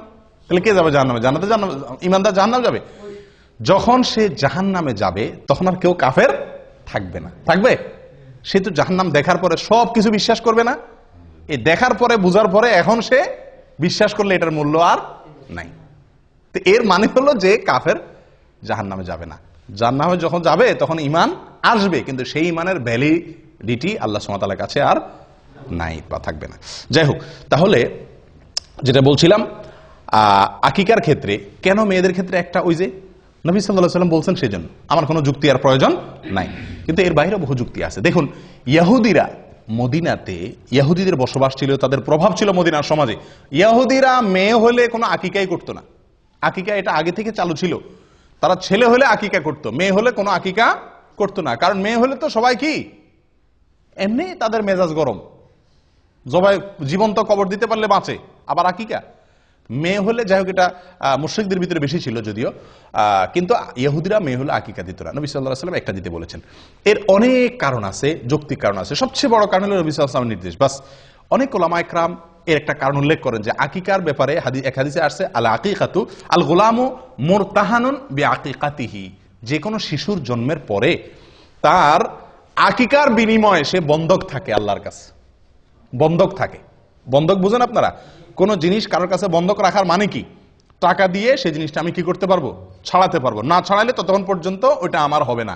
সন্তান বন্ধক থাকে জন্মের পরে, আকিকা দিলে বন্ধক ছুটে। মানে কি? কি বন্ধক থাকে? এর ব্যাখ্যা কি? এর ব্যাখ্যা সম্পর্কে অনেক কথাই আছে, মুহাদ্দিসিন ইকরাম বলেছেন। হাদিসে স্পষ্ট কিছু বলা হয় না। কেউ কেউ বলেছেন এর মানে হলো এই শিশু কিয়ামতের দিন তার বাবার জন্য সুপারিশ করবে না যদি বাপে আকিকা না করে। আকিকা করলো, বন্ধক ছুটে গেছে, এবার সুপারিশ করবে। কেউ কেউ বলেছেন এর মানে হলো আল্লাহ তাআলা একে শয়তান থেকে সুরক্ষিত করা, দুনিয়াতে বিপদ আপদ থেকে রক্ষা করা, এই জিনিসগুলো মানে লক থাকে। আকিকা করলো, লক খুলে গেল। কথা বুঝে আসছে? তো ছেলেদের জীবনে নিরাপত্তার ঝুঁকি সবচাইতে বেশি মেয়েদের তুলনাতে, এবং ডাক্তাররা বলেন যে পুরুষদের শরীরে রোগ প্রতিরোধ ক্ষমতা মেয়েদের তুলনাতে কম থাকে, আর মেয়েদের শরীরে রোগ প্রতিরোধ ক্ষমতা একটু বেশি থাকে। আল্লাহ সৃষ্টি করছেন এভাবে। এই জন্য ডোজ, আকিকায় যদি আমি ডোজ হিসাবে নেই তার নিরাপত্তার জন্য, তার সুস্থতার জন্য, তাহলে এক্ষেত্রে ছেলের জন্য ডবল ডোজ, কারণ তার শরীরের ভিতর রোগ প্রতিরোধ ক্ষমতা কম। আর মেয়ের জন্য সিঙ্গেল ডোজ, কারণ তার শরীরের রোগ প্রতিরোধ ক্ষমতা বেশি। শুধু তাই নয়, মেয়ে এবং ছেলে এদের উভয়ের মধ্যে আমরা যদি দেখি জীবনের রিস্ক কার বেশি? ছেলেদের বেশি। রাস্তায় যাইতে হয়, গাড়িতে যাইতে হয়, অ্যাক্সিডেন্টের সম্ভাবনা থাকে, বিপদ আপদের সম্ভাবনা মেয়েদের থেকে ছেলেদের মধ্যে বেশি থাকে। অ্যাক্সিডেন্টে, একটা অ্যাক্সিডেন্টে যদি 10টা মানুষ মারা যায়, বেশিরভাগ ছেলেই মারা যায়, তাই না? তো তাদের জন্য নিরাপত্তা রক্ষার এই টিকা বা ডোজ ডবল আল্লাহ তাআলা রাখছেন। এটা একটা যুক্তি, কিন্তু এটা সঠিক হওয়া কোনো জরুরি না। এরকম অনেক যুক্তি দেওয়া যেতে পারে। সবচেয়ে বড় যুক্তি হলো আল্লাহ এবং তার রাসূলের নির্দেশ। ব্যাস, মেয়ে হলে একটা, ছেলে হলে দুইটা। তবে এক হাদিসে আসছে ছেলেদের জন্য দুইটা যে ছাগল আপনি জবাই করবেন, সে দুইটা কি হইতে হবে? সমান সমান হওয়া উচিত। না হলে হয়ে যাবে, কিন্তু উচিত হলো সমান সমান হওয়া, কাছাকাছি হওয়া। মানে দেখতে একেবারে একটা আসমান আর জমিন যেন তফাৎ না হয়ে যায়। আমরা অনেকেই একটা গরু দেই, একটা ছাগল দেই, তাই না? তারা এই হাদিসের খেলাফ আমল হয়ে যায়। আপনি মনে করেন যে বিশাল বড় গরু দিলাম, সওয়াবটা বেশি হয়ে গেলেন, নামটা বেশি পাইছেন, গোশত বেশি পাইছেন, মানুষ বেশি খাওয়াইছেন, বাহবা বেশি পাইছেন, ঠিক আছে, কিন্তু সুন্নতের উপরে আমল আপনার হলো না। কারণ হাদিসে একেবারে সুস্পষ্টভাবে বলা আছে যে আকিকার পশু যেন কি হয়? দুইটা কাছাকাছি হয়, দেখতে যেন খুব বেশি বেশ কম না হয়। আকিকা কোন পশু দিয়ে দিবেন, এটা একটা বড় প্রশ্ন। এবং কোরবানির সাথে আকিকা মিশানো, এটা আরেকটা বড় প্রশ্ন। দেখুন ভাই, কোরবানির সাথে আকিকা মিলায়া একসাথে দেওয়া যাবে কিনা, একই গরুতে কোরবানি আকিকা মিক্স করে দেওয়া যাবে কিনা, আমাদের দেশের অনেক ওলামা ইকরাম বা বেশিরভাগ ওলামা ইকরাম যাবে বলেন। অথচ হানাফি মাযহাবের একজন প্রসিদ্ধ আলেম, পাকিস্তানের মুফতি রশিদ আহমদ রাহিমাহুল্লাহ, উনি আহসান ফতোয়া, একটা বিরাট বড় ফতোয়ার কিতাব লিখেছেন। এই ফতোয়ার কিতাবে এবং অন্যান্য জায়গাতে তিনি এটার খুব ঘোরতর বিরোধিতা করেছেন, যেটা জায়েজ নাই। খোদ হানাফি মাযহাবের ওলামা ইকরামেরই, আমাদের হানাফি মাযহাবের ওলামা ইকরাম অনেকে বিরোধিতা করেন, এবং এটাকে মোটের উপরে আমরা অ্যানালাইসিস করলে দেখি এই কাজটি সতর্কতামূলক হলো। নবী সাল্লাল্লাহু আলাইহি ওয়াসাল্লাম যেভাবে করছেন ডাইরেক্ট সেভাবে করতে পারা। সেটা কি? ছাগল দেওয়া। ছাগল দেওয়া, কোরবানি গরুর ভিতরে কি না আকিকা মিক্স না করা। কোন কোন দিক থেকে কোরবানির সাথে আকিকার মিল থাকলেও অনেক দিক থেকেই মিল নাই। কোরবানির সময় আকিকার সময় এক না, অনেক দিক থেকে বেশ কম আছে, অনেক দিক থেকে মিল আছে। যাই হোক, তো এই জন্য আকিকা কোরবানির সাথে না মিশাইয়া আলাদা দেওয়া উচিত। এটা একটা বিষয় গেল। আরেকটা বিষয় হলো যে এক গরুতে কোরবানি দিলে আপনি কয়জনের পক্ষ থেকে চলে? 7 জনের, কিন্তু আকিকা দিলে এক, ছেলে হলে একটা। কিন্তু সেক্ষেত্রেও ওই যে দুইটা পাশাপাশি রাসূল ইসলাম কাছাকাছি বয়সে বলতে বলছেন, তাহলে সেক্ষেত্রে 2 গরু তো আকিকা মানুষ দেয় না, হয় একটা দেয় গরু, ওইটা দিয়ে 2 ছেলে হলে এক গরুতে সেরে ফেলে, অথবা এক গরুর সাথে বড় ধরে একটা ছাগল দেয়। অনেকে তো গরুতে অংশ দেয়, তো এই অংশ দেওয়া না দেওয়া উচিত, ডাইরেক্ট গরু বা ছাগল দেওয়া উচিত। দেখুন ভাই, আকিকার 3টা শ্রেণী আমি বলি। এক হলো আপনি গরুতে 2 নাম দিলেন, এটা হাদিসের থেকে অনেক দূরে হয়ে যায়। এটা সম্পূর্ণ যুক্তি নির্ভর হয়, দলিলের সরাসরি দলিলের সাথে মিলে না। নাম্বার 2, 2টা ছাগল দেওয়া বা 2টা ভেড়া দেওয়া সরাসরি, এটা নবী সাল্লাল্লাহু আলাইহি ওয়াসাল্লাম আমার সাথে মিলে, এটা হলো এই ক্লাসের।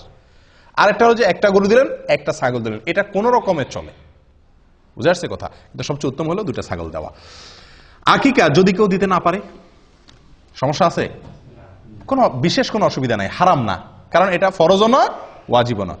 কিন্তু বিনা কারণে আকিকা কি করা উচিত না? ছাড়া উচিত না। আমাদের সমাজে অনেক লোক আকিকা দেয় না, অথবা বাপ হইছেন, ছেলের বাপ হইছেন, একটা ছাগল বলে যে একটা ছাগলের টাকা আছে আমার কাছে, সমস্যা আছে? সমস্যা নাই, আপনার যদি সামর্থ্য না থাকলে একটা দিবেন। কিন্তু আমাদের দেশে মানুষের জন্য আমি বলি যে একটা দিলে চলবে না ছেলের বাপ হইলে। কেন?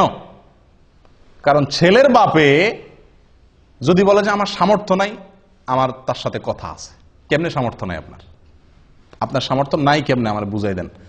একজন বাপ সন্তান জন্মের পরে কমের পক্ষে 10 কেজি মিষ্টি কিনা লাগে আমাদের দেশে, লাগে কি লাগে না?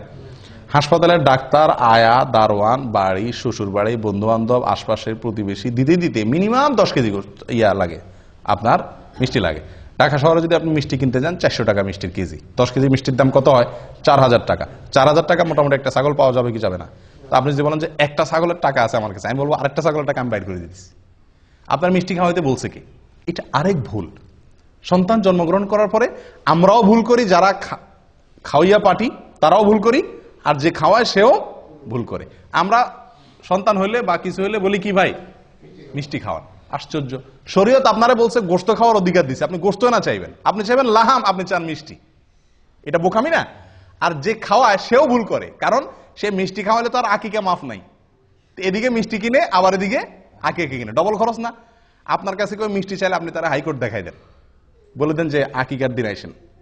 আকিকার দাওয়াতে মানুষ ভয়ে সাধারণত আসতে চায় না, অতএব আপনার মিষ্টির টাকা বেঁচে যাবে। তো যাই হোক, এই মিষ্টি কিনতে গিয়া সুন্নতের উপর আমল করা অনেক সময় কঠিন হয়ে যায়, এটা ঠিক না, এটা একটা ভুল প্রবণতা। আল্লাহ আমাদেরকে সঠিকটা করার তৌফিক দান করেন। প্রিয় ভাইরা, আকিকার পশু আপনি যখন জবাই করবেন, আকিকার পশু জবাই করবেন, তখন কি দোয়া পড়বেন? বিসমিল্লাহি আল্লাহু আকবার, বিসমিল্লাহি আল্লাহু আকবার, আল্লাহুম্মা লাক ওয়া ইলাইক, আল্লাহুম্মা লাক ওয়া ইলাইক, হাযিহি আকিকাতু, এরপরে বাচ্চার নাম বলবেন। হাযিহি আকিকাতু ফুলান ইবনে ফুলান, হাযিহি আকিকাতু আব্দুল্লাহ ইবনে অমুক, হাযিহি আকিকাতু অমুক ইবনে অমুক। বাংলাও বলতে পারেন বিসমিল্লাহ আল্লাহু আকবার, আল্লাহ এটা আপনার উদ্দেশ্যে করছি, আপনার জন্য, এবং আপনার দিকে এটা প্রত্যাবর্তিত, এই পশু যেটা জবাই করতেছি, এবং এই পশুটা আমার অমুক ছেলের অমুকের ছেলে অমুকের পক্ষ থেকে এটা কি দিলাম, আকিকা করলাম। দোয়া না পড়লেও আকিকা হয়ে যাবে, কিন্তু পড়া সুন্নাত। এটা নবী সাল্লাল্লাহু আলাইহি ওয়াসাল্লামের আমল, যেহেতু বাইহাকিতে বর্ণিত হয়েছে, অতএব এটা আমল করা ভালো। আকিকার গোশত বাপ মা খাইতে পারবে কি পারবে না? পারবে। আমাদের দেশে অনেক বাপ মা খায় না, আকিকার গোশত বাপ মা খাইতে পারবে না। বাপ মা তো আরো বেশি করে খাবে, এত কষ্ট করে সন্তান জন্ম দিছে, তোমরা সবাই মিলে খাইবা, বেচারা কষ্ট না করে তোমরা খাইবা, বেচারা এত কষ্ট করে সন্তান জন্ম দিছে, তো আরো বেশি খাবে, ঠিক না? অনেকে খায় না, এটা ভুল প্রবণতা। অনেকের মধ্যে একটা প্রবণতা আছে, খুব বাজে প্রবণতা, এটা খুব কম জায়গায় আছে যদিও, জাহেলি যুগে ছিল, এত মারাত্মক না, জাহেলি যুগের চাইতে আরো বেশি জাহেলি যুগ। সেটা হলো যে আকিকার পশুর রক্ত কোন কোন এলাকাতে শিশুরে খাওয়ায়, বলে যে রোগ বালাই ভালো হবে। মূর্খতা কোথায় চলে গেছে? আল্লাহ সুবহানাহু ওয়া তাআলা কোরআনে স্পষ্ট বলেছেন, হুররিমাত আলাইকুমুল মাইতাতু ওয়াদ-দামু, আল্লাহ তাআলা রক্তকে হারাম করেছেন। তাহলে সেখানে শিশুরে আপনি খাওয়াচ্ছেন, এবং রক্তের ভিতরে এই যে প্রবাহমান রক্ত, যেটা রক্ত থেকে বের হয়ে আসে, এটা মানুষের শরীরের জন্য বিষের মতো ক্ষতিকর, ভয়াবহ ক্ষতিকর জিনিস। কেন আল্লাহ তাআলা জবাই করে রক্ত বের করে দিতে বলছেন? ডাক্তাররা বলেন, চিকিৎসা বিজ্ঞানীরা বলেন, কারণ কোন পশু যদি জবাই করা ছাড়া এমনি মাইরা খান আপনি, এই রক্ত এগুলা তো বের হলো না, এই গোশত স্বাস্থ্যের জন্য ভয়াবহ রকমের ক্ষতি করে। এই জন্য তো জবাই নির্দেশ করছে শরীয়ত, যাতে রক্তগুলো বের হয়ে যায়। আর সে রক্ত নিয়ে কারা খাওয়াচ্ছে? শিশুদের খাওয়াচ্ছে। আমি কোরবানির সময় বহু দেখছি যে কোরবানি জবাই করার সময় ওই কাপ নিয়ে এসে ধরে রাখে, রক্ত ধরে নেয়, এবার শিশুদের খাওয়ায়। এই মূর্খতা আমি নিজের চোখে দেখেছি বহুত। আল্লাহ তাআলা আমাদেরকে হেদায়েত দান করেন। জবাই 7 নম্বর দিনে করা সুন্নাত। অনুষ্ঠান বা গোশত খাওয়া আপনি অন্য কোনো দিন করতে পারেন। দেখা যাচ্ছে যে শুক্রবার ছাড়া অনুষ্ঠান করা হয় না, তো অনুষ্ঠানটা আপনি অন্যদিন করেন, কিন্তু জবাইটা কোন দিন করতে হবে? 7 নম্বর দিনে করতে হবে।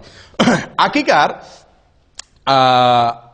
এক জায়গাতে আপনি প্রবাসে আছেন, দেশে বাচ্চা হয়েছে, তো এখানে আপনি কি দিতে পারেন? আকিকা দিতে পারবেন।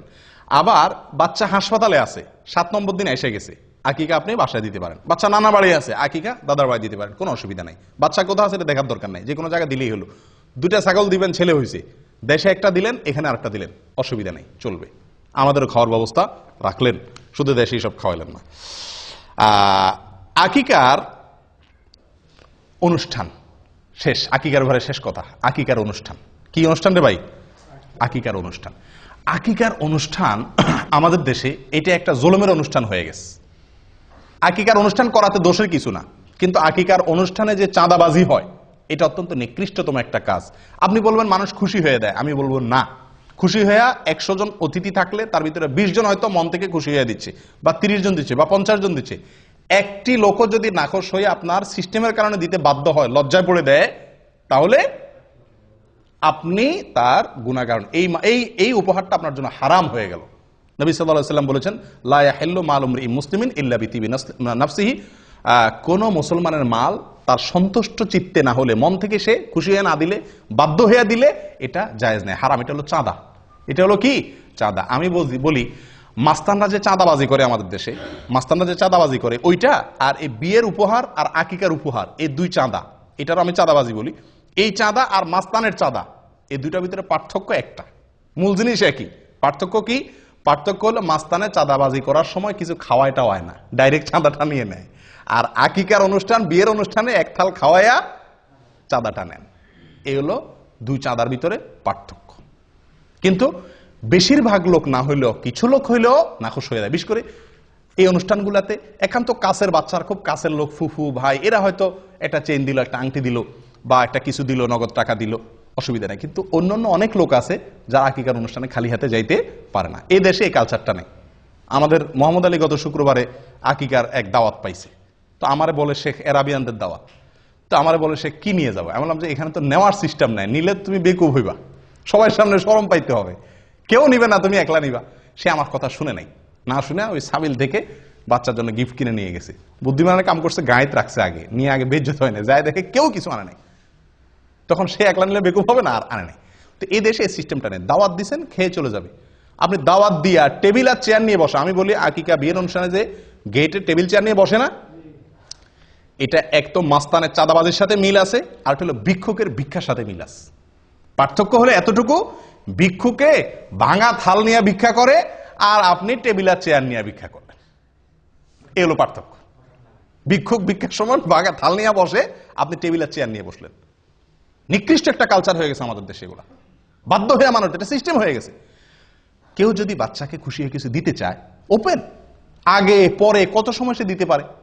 এই সময়টাতে আমি গেটে খাতা কলম নিয়ে বসা মানে কি, তুমি না দিয়া ঢুকলে চিহ্নিত হয়ে যাবা, কি দিছো সেটা আবার লেখা হবে। এগুলো একরকম মানুষকে বাধ্যবাধকতায় ফেলে দেওয়া, যেটা উচিত না। আল্লাহ তাআলা মাফ করেন। আকিকার দিনে যে কাজগুলো করা দরকার, বা যে আমলগুলোর কথা আমরা বলছি একজন শিশুর জন্মের পরে, সেগুলো তো আমরা করি না, করি হলো কুকাম। বিশেষ করে ঢাকা শহরে, এখন ঢাকা না সব জায়গাতেই, ম্যাক্সিমাম জায়গাতেই আকিকার যে অনুষ্ঠান করে, আল্লাহ মাফ করুক, রীতিমতো ক্যালকুলেশন করে তো হিসাব বাইর করে, কত খরচ হবে, কত লোক দাওয়াত দেবো, কি গিফট আসতে পারে, কত টাকা আমাদের প্রফিট থাকতে পারে, হিসাব নিকাশ হয়। এটা তো একটা আছেই। আরেকটা অনাচার যেটা বিয়ের ভিতরে হয়, সেটা হলো ব্যান্ড পার্টি এনে, অথবা লম্বা লম্বা বড় বড় ওই যে আপনার সাউন্ড বক্স আনায়া ধুম ধাড়াক্কা গান চালায় দেয়। আপনারা লক্ষ্য করছেন এটা? কারণ বাচ্চারা আকিকা মানে সেখানে আশপাশে সবার ঘুম হারাম। এটা কি সুন্নতের উপর আমল হলো না তামাশা হলো? এই বাচ্চার উপরে তো আল্লাহর গজব নাজিল হবে রহমতের জায়গায়, যে বাচ্চার আকিকা উপলক্ষে পুরো এলাকা মানুষের ঘুম হারাম। আমি নিজে গতবার ছুটিতে গেছি দেশে, রাত 12টা-1টা বাজে হঠাৎ করে দেখি ধুমধাড়াকা শুরু হয়ে গেছে 12টার দিকে, গভীর ঘুম ভেঙে গেছে। কি ব্যাপার? বিশাল সাউন্ড দিয়ে গান। আমি নেমে বের হলাম, আমার ওয়াইফ বলে যে যাইও না, এত রাত্রে ঢাকা শহরে মানুষ বাসাতে বাইরে না। কি বলো, এই এলাকায় কোনো মানুষজন বসবাস করে না নাকি? বাইর হয়ে যায়, দেখি যে আকিকার ধুমধাড়াকা গান চলতেছে। বললাম যে ভাই, মাথার বিবেক কোথায় গেছে? এই শিশুটার জন্ম হয়েছে, তার জন্য সবাই দোয়া করবে। এই যে আমার ঘুমটা ভাঙাই দিলেন, আমি কি দোয়া করবো না বদদোয়া করবো? আমার মধ্যে শত শত লোক বদদোয়া করতেছে শিশুর জন্য, আর আপনি ধুমধাড়াক্কা গান লাগাই দিচ্ছেন। মূর্খতা কোথায় গিয়ে ঠেকছে? আপনি বিয়ের অনুষ্ঠানে গান বাজাবেন না, নাচবেন, আরো কিছু করবেন, আপনার বাসায় আপনি করেন। আপনি সাউন্ড বক্স দিয়ে পুরো এলাকা মানুষের কষ্ট দিচ্ছেন। শিশুর কষ্ট হচ্ছে, অসুস্থ লোকের কষ্ট হচ্ছে, ঘুমন্ত মানুষের কষ্ট হচ্ছে, অনেকের ডিউটি আছে সকালে, অনেকের পরীক্ষা আছে সকালে, সারা রাত। এবং বিশেষ করে ঢাকা শহরের এই কালচার একেবারে পুরো ঢাকা শহরে আছে। আমরা মূর্খ, এখনো কত লেভেলের নিচু লেভেলের মূর্খ রয়েছি যে রাতভর আমি পুরো এলাকা মানুষকে বাধ্যতামূলক গান শুনাই, কেউ কিছু বলারও অধিকার নাই, সাহস নাই, ক্ষমতা নাই।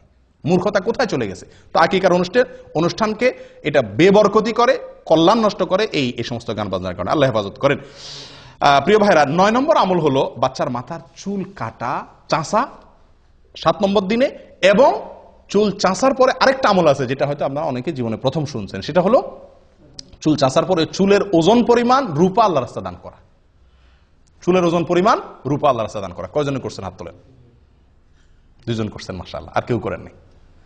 আলহামদুলিল্লাহ। আমি 3 সন্তানের সময় করছি। 2 সন্তানের সময় তো দেশে থাকতে আপনার ওই পলিথিনে করে আমি নিয়ে গেছি স্বর্ণের দোকানে যায়। কারণ স্বর্ণের দোকান ছাড়া তো আর এত অল্প চুল মাপার মতো কি নাই, বাটখারা কারোর কাছে এত ছোট নাই।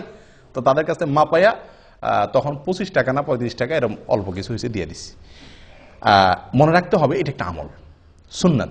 খুঁটে এই সমস্ত সুন্নতের উপর আমল করা দরকার। কিন্তু আমরা জানি না আমল করবো কোত্থেকে। আপনি রূপা দেওয়া জরুরি না, রূপার সমান মূল্যে দান করে দিলেন, কিন্তু ওই চুলের উপরে আন্দাজ করে মাপতে না পারলেও আন্দাজ করে অন্তত দিয়ে দিলেন, এটা করা উচিত। এবং এ সম্পর্কে মুসনাদ আহমদের ভিতরে বিশুদ্ধ সূত্রে বর্ণিত আছে হাদিস, এবং আরো অন্যান্য জায়গাতে মোটামুটি কম বেশ হাদিস আছে। তার ভিতরে একটা হলো আবু রাফি রাদিয়াল্লাহু তাআলা আনহু বলেন, যেটা মুসনাদ আহমদের ভিতরে আসছে, তিনি বলেন যে নবী সাল্লাল্লাহু আলাইহি সাল্লাম যখন হাসান জন্ম হয়েছিল, তখন এই শিশুর মা ফাতেমা রাদিয়াল্লাহু তাআলা আনহাকে বলেছেন, ইহলিকি রাসা, এ ফাতেমা, এই ছেলের চুল চাঁচো, ওয়া তাসাদ্দাকি বিওয়াজনি শারিহি ফিদ্দাতান আলাল মাসাকিন, মিসকিনদেরকে এই বাচ্চার চুলের ওজন পরিমাণ রূপা দিয়ে দিও।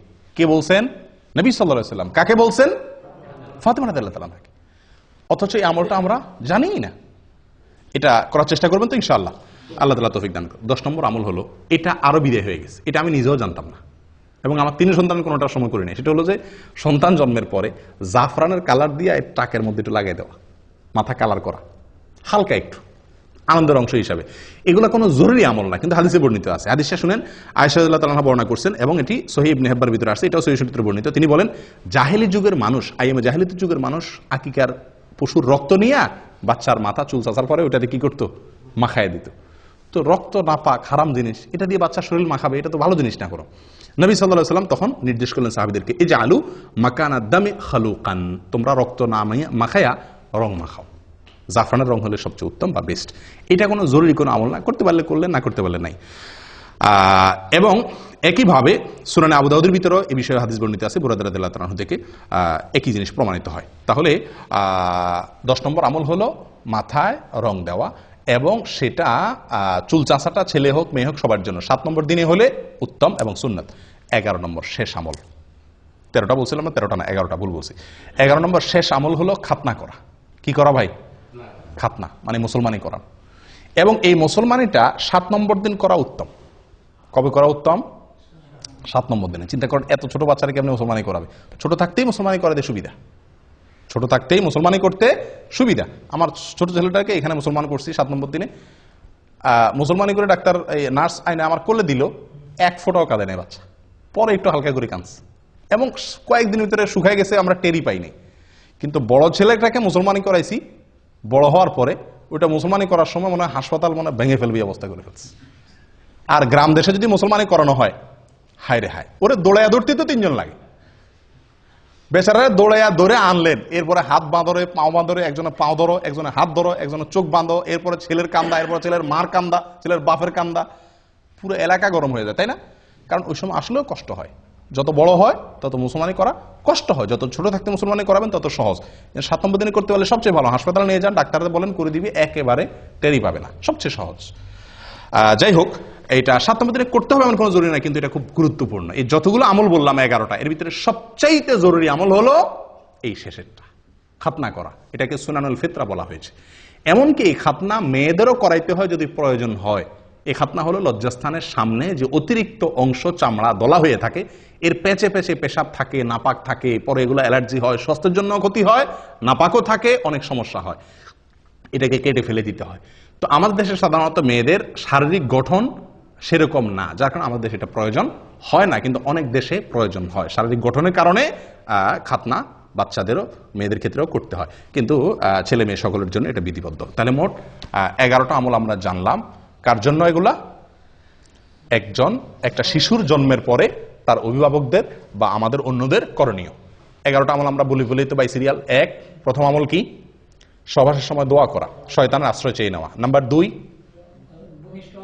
ভূমিষ্ঠ হওয়ার পরে আল্লাহর আশ্রয় চাওয়া এবং বদনজর থেকে বাঁচার জন্য দোয়া করা। এটা কোনো নির্দিষ্ট সময় ঠিক করা নাই। 2, 3 নম্বর, সন্তান কোনো বাচ্চার জন্মগ্রহণের সংবাদ শোনার পরে ছেলে মেয়ে হয়েছে, কোনটা হয়েছে এটা না জিজ্ঞেস করে আগে আলহামদুলিল্লাহ রাব্বুল আলামিন বলে আল্লাহ শুকরিয়া আদায় করা।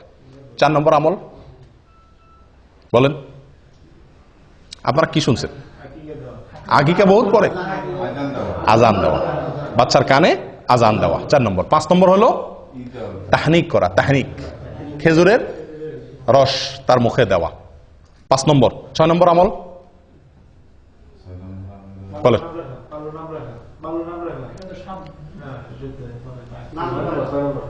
6 নম্বর হলো সুন্দর নাম রাখা। না, নাম রাখার আগে আরেকটা আছে, তাহনিক পর আরেকটা আছে, বলেন। হ্যাঁ, বাবার জন্য দোয়া করা, বাবা শিশুর জন্য কি করা? দোয়া করা, বরকতের কল্যাণে দোয়া করা। কয় নম্বর গেল? 6 নম্বর। 7 নম্বর হলো সুন্দর একটা নাম রাখা, অর্থবহ একটা ভালো নাম রাখা। 8 নম্বর হলো সুন্নত পদ্ধতিতে সঠিকভাবে ভালোভাবে আকিকা করা। আকিকার ক্ষেত্রে একটা মাসআলা রয়ে গেছে, বড় হওয়ার পরও কি করা যায়? আকিকা করা যায়। হাসান বসরি রহমতুল্লাহ আলাইহি বলেন, যদি কেউ পুরুষ হয়ে থাকে তার আকিকা যদি করা হয় না এটা জানতে পারে, সেজন্য আকিকা করে। মুহাম্মদ ইবনে সিরিন রহমতুল্লাহ আরেকজন তাহাবী, উনি বলছেন যে যদি আমার আকিকা করা হয় না আমি জানতাম, তাহলে আমারটা আমি করতাম। নবী সাল্লাল্লাহু আলাইহি সাল্লাম নিজে নবী হওয়ার পরে ওনার আকিকা তিনি করেছেন। অতএব যদি কারোর আকিকা হয় না এটা শিওর জানতে পারে, তাহলে তার নিজের আকিকা সে পরে করতে পারে। তাহলে 8 নম্বর আমল গেল আকিকা। 9 নম্বর চুল চাষা এবং চুলের ওজন পরিমাণ রূপা আল্লাহ দান করা, তার সমমূল্য। 10 নম্বর আমল হলো জাফরানে কালি দিয়ে মাখানো। 11 নম্বর আমল হলো খাতনা করা। আল্লাহ তাআলা আমাদের সকলকে এই সবগুলোকে আমল করার তৌফিক দান করে। জাযাকুমুল্লাহ ওয়া আখিরু দাওয়ানা আনিল হামদুলিল্লাহি রাব্বিল আলামিন।